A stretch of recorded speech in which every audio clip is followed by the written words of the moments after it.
Hello, how's it? 18 months ago, I was made redundant as head of HR. This is a follow-up video to the one that I made previously, so if you want, you can go and have a look and see what I had to say there. So as I said, 18 months ago, I was made redundant, and this experience has had a tremendous effect on my mental well-being, on my mental health, on my psychological well-being. Now, my employers created a hostile and arguably a toxic environment trying to get rid of me, trying to get me to quit. Now, when I didn't show them signs that I was affected by this, because obviously I was, right? They were pounding at me, and pounding at me, and any human being can only take so much. But when they thought that this was not affecting me, they further campaigned to try and set me up for failure by heavily gaslighting me, but also whispering to other staff members a whole lot of lies and negativity about me. And a lot of these things came back to me, also notwithstanding the time that I actually heard one of the directors speak very clearly and blatantly about me. He didn't know that I could hear that I was in the vicinity and that I heard this, but that is the kind of thing that has happened. Now, what they would also do is they would exclude me from certain meetings and then send me an email, about what has happened in that meeting and omitting a great deal of information. They would create crises within the business and then send me to go and resolve that crisis in the hope that I would be rendered unpopular amongst the staff. And I think it's probably also necessary for me to state right now that one of the issues that they've had with me was that I was incredibly popular amongst the staff. I am what one would call a humanistic person. I have the work that I do has a humanistic approach to it. Okay, I don't want to get into any jargon here, but you get where I'm going with this.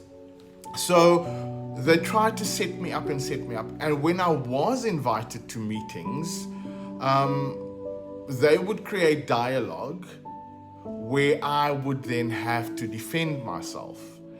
And in those moments that I did feel human, when I did feel I needed to defend myself, they would go harder at me and they would tune me things like, why are you making this personal? When all they are doing is attacking my character. These people successfully and arguably again, knowingly created an unbearable or toxic environment for me. So it's important to note. So I'm doing this video not as a woe is me or hey, feel sorry for me. That's not the purpose of this video or the series that I think I'm going to do around this. This is to help other people out there. So if you think that someone has gone through something similar to what I've experienced, please share this video with them. Or if it's you, let's communicate. Let's discuss this further in the comment section. I'd love to hear from you. Because we should not be isolated when we go through these things. We need a support system, because these kind of experiences, they create a very specific sense of exhaustion. There's a specific kind of exhaustion that comes with having to maintain a composed exterior while you are being systematically undermined. Remember, you are in a professional environment, and as a head of a department, as a very senior person within the business, it is very important as leader that you compose yourself a certain way. That is an unwritten but a very much expected rule right? That you must conduct yourself in a very composed manner.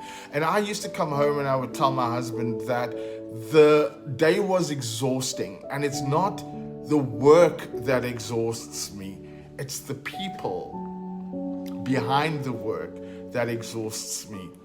And I suppose that's part and parcel of what it is that I do, working as an HR practitioner. But as I said, there's a very specific kind of exhaustion that comes with maintaining this composed exterior. You're masking all the time when you are being systematically undermined. So at the end of the day, sitting here today, I recognize and I realize that this wasn't just a job loss. This was psychological warfare. My professional identity came under siege.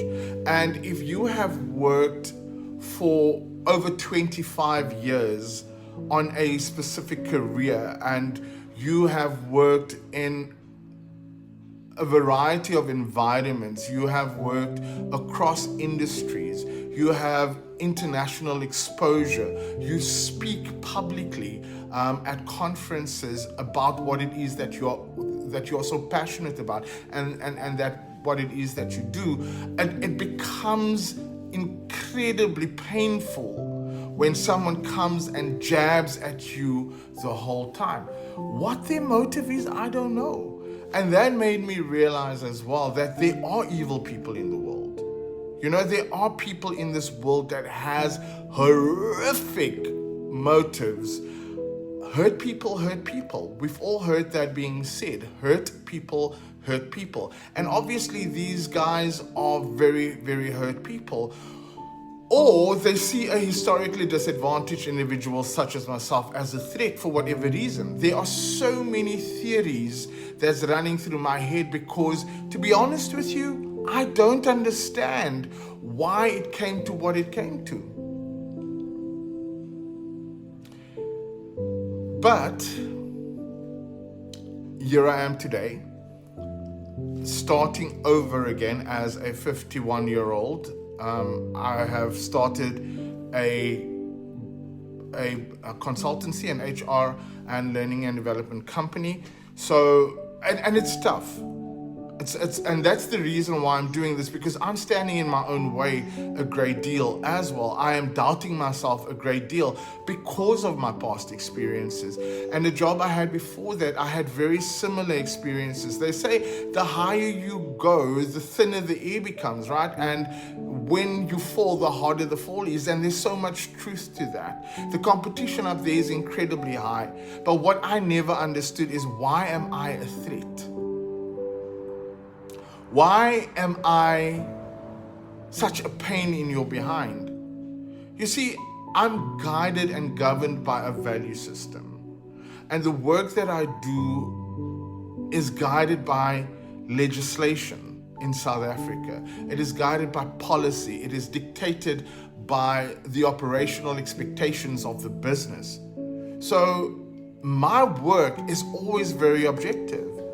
And there's an argument about who does HR protect. I'm very clear that HR protects the business, because the business is the employer, not the employer. They run the business.